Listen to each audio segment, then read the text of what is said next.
keperawatan dengan NIDN 0428048904. Saya merupakan salah satu dosen di Prodi Keperawatan Universitas Tanjung Pura. Pada kesempatan kali ini, saya akan menjabarkan mengenai salah satu mata kuliah yang saya ampu, yakni perawatan kesehatan jiwa dan psikososial. Di mana dalam penjabaran ini saya berlandaskan prinsip DIA atau Delivery, Interaction, and Assessment.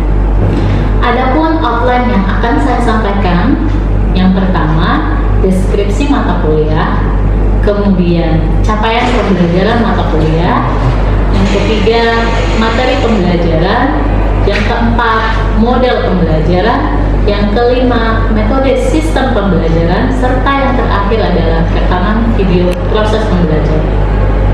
Ya, yang pertama adalah deskripsi mata kuliah, di mana mata kuliah ini merupakan mata kuliah perawatan kesehatan jiwa dan psikososial dengan kode mata kuliah KPM 227. Mata kuliah ini dikenakan beban SKS 3 SKS dengan 2 SKS teori dan 1 SKS praktek. Mata kuliah ini sendiri mempelajari tentang konsep-konsep dan prinsip-prinsip serta tren dan isu tentang kesehatan dan keperawatan jiwa. Dalam mata kuliah ini juga dibahas tentang klien sebagai sistem yang adaptif dalam rentang respon sehat jiwa, sampai juga mengenai gangguan jiwa. Kemudian masalah terjadinya keperawatan jiwa dan yang terjadi di Indonesia dalam upaya keperawatan dan pencegahan primer, sekunder, dan tersier terhadap klien dengan masalah psikososial dan spiritual juga merupakan fokus dalam mata kuliah ini. Tentunya termasuk hubungan yang terapeutik antara individu dalam konteks keluarga. Pengalaman belajar ini akan berguna dalam memberikan pelayanan asuhan keperawatan jiwa yang terintegrasi dengan area keperawatan lainnya. Baik, berikutnya adalah capaian pembelajaran mata kuliah. Ada 10 capaian pembelajaran mata kuliah dalam mata kuliah perawatan kesehatan dan psikososial.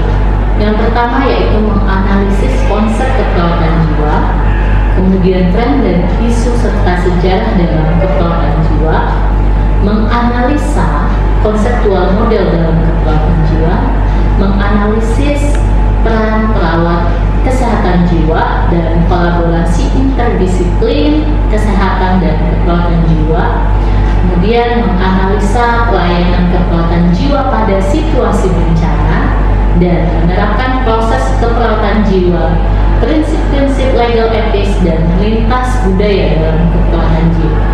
Kemudian melakukan simulasi asuhan keperawatan sehat jiwa di dalam rentang daur kehidupan manusia, mulai dari ibu hamil hingga lansia. Kemudian melakukan simulasi asuhan keperawatan jiwa dengan masalah psikososial, mulai dari gangguan konsep diri, kecemasan, ketidakberdayaan, keputusasaan, hingga distress spiritual. Ada 12 materi yang akan didiskusikan dalam mata kuliah ini. Yang pertama yaitu konsep keperawatan jiwa serta tren dan isu dan sejarah dalam keperawatan jiwa, baik dalam skala nasional maupun skala global. Kemudian konseptual model dalam keperawatan jiwa juga akan dijelaskan bagaimana model-model yang dapat digunakan dalam keperawatan jiwa. Kemudian adalah peran kesehatan jiwa serta bagaimana kolaborasi interdisiplin dalam kesehatan. Juga kita akan melihat bagaimana pelayanan kesehatan jiwa dalam situasi bencana, baik bencana yang disebabkan oleh non-alam maupun bencana alam. Kemudian proses keperawatan jiwa akan dilihat dari proses pengkajian, proses diagnosa, proses intervensi, implementasi hingga evaluasi. Kemudian bagaimana prinsip-prinsip legal dan etis lintas budaya dalam asuhan keperawatan jiwa. Kemudian kita juga akan membahas mengenai asuhan keperawatan sehat jiwa mulai dari ibu hamil hingga lansia.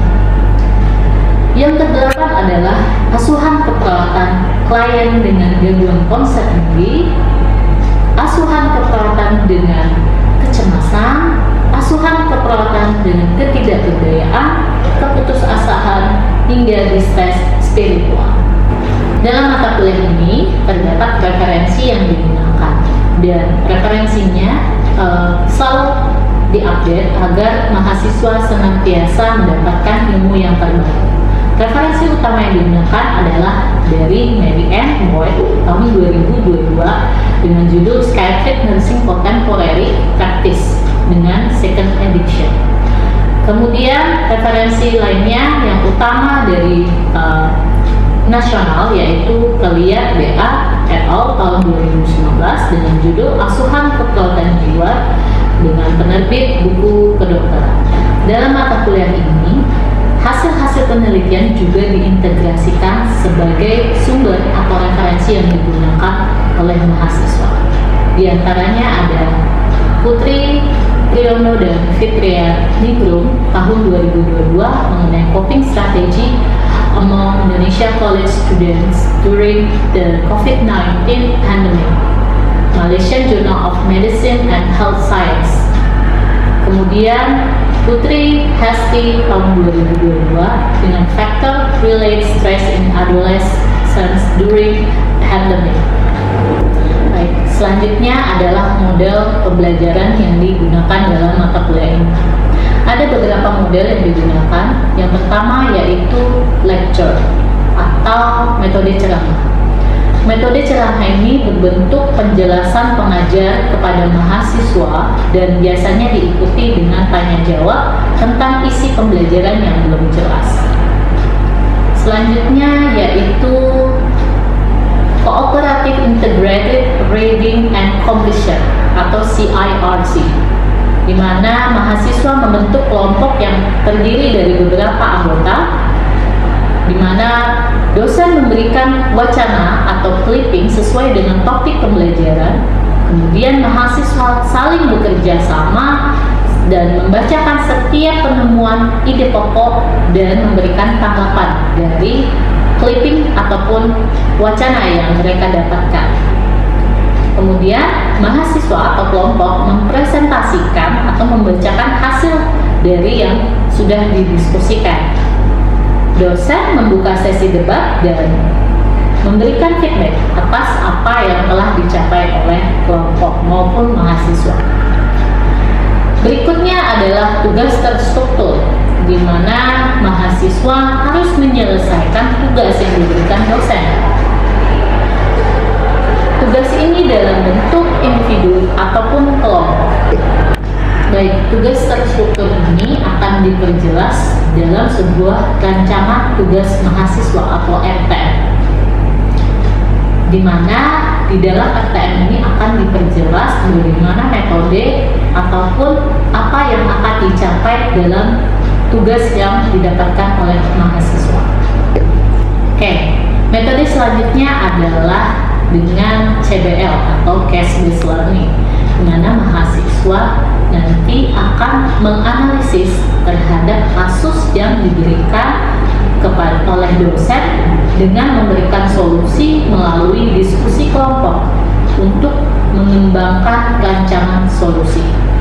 Mahasiswa dituntut untuk berperan secara aktif, berdiskusi secara aktif, di mana dosen sebagai fasilitator yang bertugas mengobservasi, memberi pertanyaan, dan mengarahkan diskusi, serta memberikan feedback terhadap mahasiswa di dalam kelompok.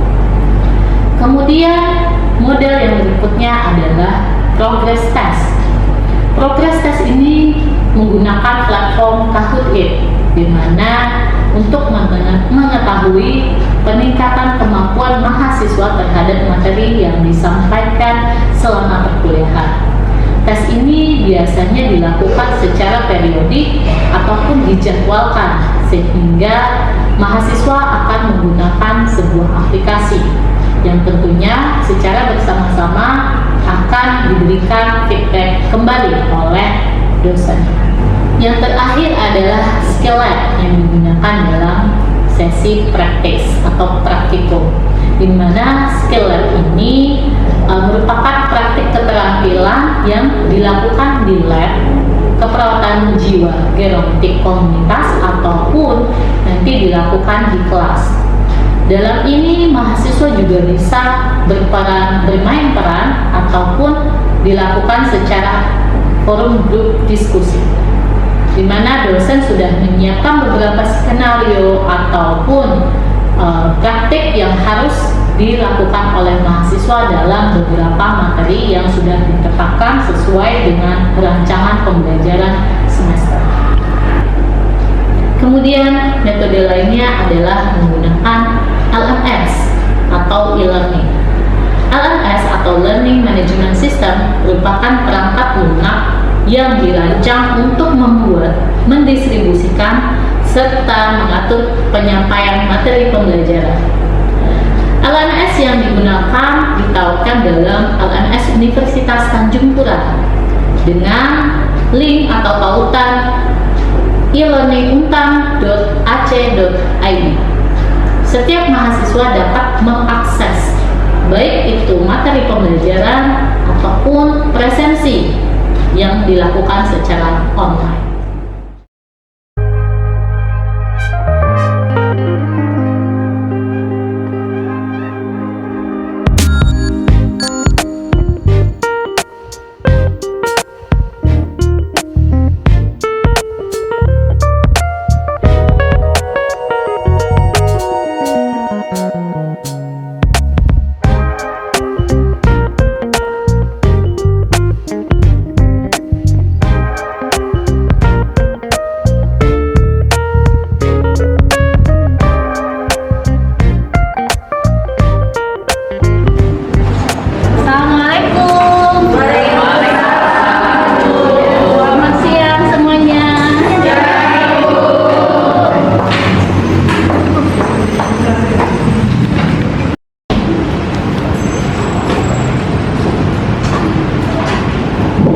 Assalamualaikum warahmatullahi wabarakatuh.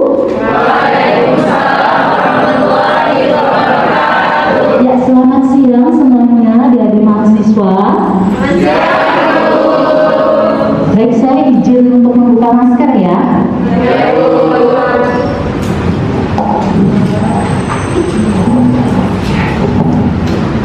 Gimana kabarnya hari ini? Alhamdulillah sehat walafiat ya. Baik, kita akan memulai perkuliahan sesuai dengan kontrak yang ada di RPS. Hari ini kita akan masuk ke pertemuan 11, yaitu mengenai asuhan keperawatan jiwa dengan masalah kecemasan atau ansietas.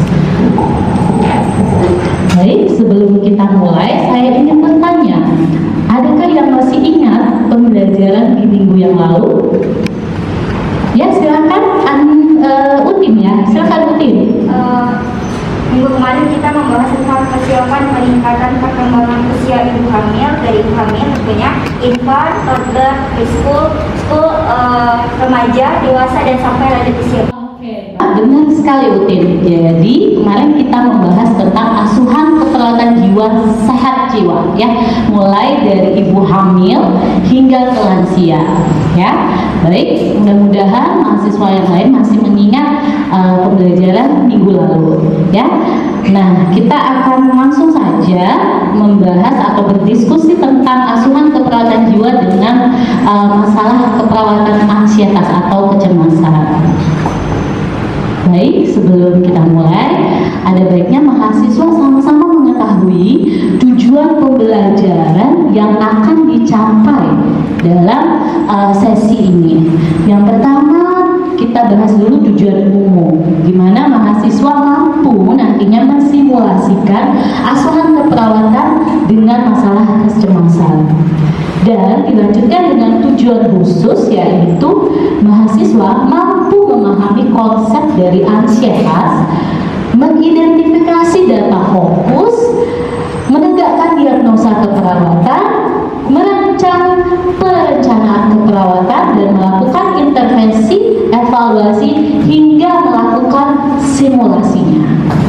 Baik, sampai di sini ada yang ingin ditanyakan? Baik, kita lanjutkan ya. Nah, ini adalah sebuah gambar atau mahasiswa sama-sama bisa melihat mungkin kondisi yang dialami ibu atau remaja pada gambar tersebut. Ada yang bisa bantu saya untuk menyebutkan apa yang terjadi di gambar? Ya, silakan, Tiffany. Bu, kalau dari saya mungkin itu Bu ibu atau kakaknya itu lagi mengalami satu kecemasan Bu. Oke, lagi mengalami kecemasan. Baik, kira-kira ibu atau orang yang mengalami kecemasan ini disebabkan karena apa? Mungkin dia merasa kayak itu Bu ada pandangan-pandangan negatif gitu di dia. Ya, tepat sekali, Tiffany. Ya, jadi bisa saja disebabkan oleh pandangan negatif dari yang digambar. Ya, baik, mungkin ada yang bisa membantu saya menyebutkan apa itu ansietas atau kecemasan? Ya, silakan, Rizky. Kalau menurut saya ansietas itu kayak rasa kondisi khawatir atau kecemasan dari seseorang yang dimana itu disebabkan karena faktor-faktor tertentu sehingga menyebabkan orang tersebut merasa khawatir atau kecemasan. Ya, karena ada faktor-faktor tertentu, artinya sesuatu perasaan yang tidak diketahui penyebabnya. Ya, untuk dari itu, untuk memperdalam diskusi kita tentang ansietas, kita lihat dulu apa yang akan kita bahas dalam sesi ini. Yang pertama, kita akan membahas definisi menurut para ahli, kemudian kita akan melanjutkan penyebabnya atau etiologinya. Apa sih etiologi dari kecemasan? Dan yang ketiga, kita akan melihat bagaimana level ansietas atau tingkatan untuk kecemasan. Nah, kemudian kita akan membahas mengenai tanda dan gejala dari ansietas. Baik, tanda dan gejala ini dapat dilihat dari data mayor dan data minor. Nah, data minor ini terdiri dari subjektif dan objektif. Kalau kita lihat dari subjektif, biasanya klien akan mengeluh sakit kepala, bahkan juga tidak nafsu makan, lemas, serta mengeluh khawatir. Ya, ingat kalau data subjektif berarti itu berasal dari pasiennya atau dari kliennya. Kemudian kita lihat dari objektif, pasien tampak atau kita observasi pasiennya itu tampak gelisah, tegang, sulit tidur dan tidak lelap juga tidurnya, juga mengalami gangguan dari pencernaan. Ya, makanya kalau adik-adik di bawah melihat kakak kelasnya yang lagi ujian skripsi tuh sering bolak-balik ke kamar mandi, itu karena kecemasan yang dirasakan oleh mereka. Oke, bagaimana sih kita seorang perawat kesehatan jiwa memberikan asuhan keperawatan? Ya, maka ada beberapa hal yang harus kita lihat dari tujuannya, mulai dari kognitif, afektif, hingga psikomotornya. Baik, yang pertama kita akan membahas dari sisi kognitif, bahwa klien mampu mengenal pengertian, penyebab, tanda dan gejala, serta proses terjadinya ansietas. Lalu juga mengetahui cara mengatasi ansietas. Ya. Kemudian kita lanjutkan ke psikomotor. Kira-kira dari psikomotor ini, hasil yang diharapkan adalah klien mampu melakukan teknik relaksasi napas dalam. Loh, ini kan pasti mahasiswa berbiasa ya melakukan teknik relaksasi napas dalam. Karena berdasarkan hasil penelitian, teknik relaksasi napas dalam ini sangat efektif dalam mengurangi intensitas atau frekuensi kecemasan. Ya, kemudian melakukan latihan distraksi. Distraksinya bisa berupa apa saja, mulai dari menonton TV atau melakukan aktivitas fisik, itu juga merupakan sebuah distraksi. Dan juga melakukan latihan hipnotis 5 jari. Bagaimana Bu melakukan hipnotis 5 jari? Nanti akan kita perdalam lagi bagaimana kita menghipnotis pasien atau klien yang mengalami kecemasan dengan menggunakan hipnotis 5 jari. Kemudian yang terakhir yaitu melakukan kegiatan spiritual. Ya, jadi spiritual juga didapatkan hasil penelitian yang mengatakan bahwa mengurangi level dari individu atau klien. Ya, baik, kita akan melanjutkan tindakan keperawatan untuk keluarga. Ya, kalau tadi kita udah bahas untuk individu, sekarang kita akan bahas untuk keluarga. Karena bukan hanya individu saja yang akan kita intervensi, tetapi juga keluarga. Nah, yang pertama yaitu kita mengkaji masalah klien yang dirasakan keluarga dalam merawat klien dengan ansietas. Jadi kadang-kadang orang yang merawat itu juga mengalami masalah dalam merawat si pasien. Ya, kalau dalam hal ini pasiennya adalah yang mengalami ansietas.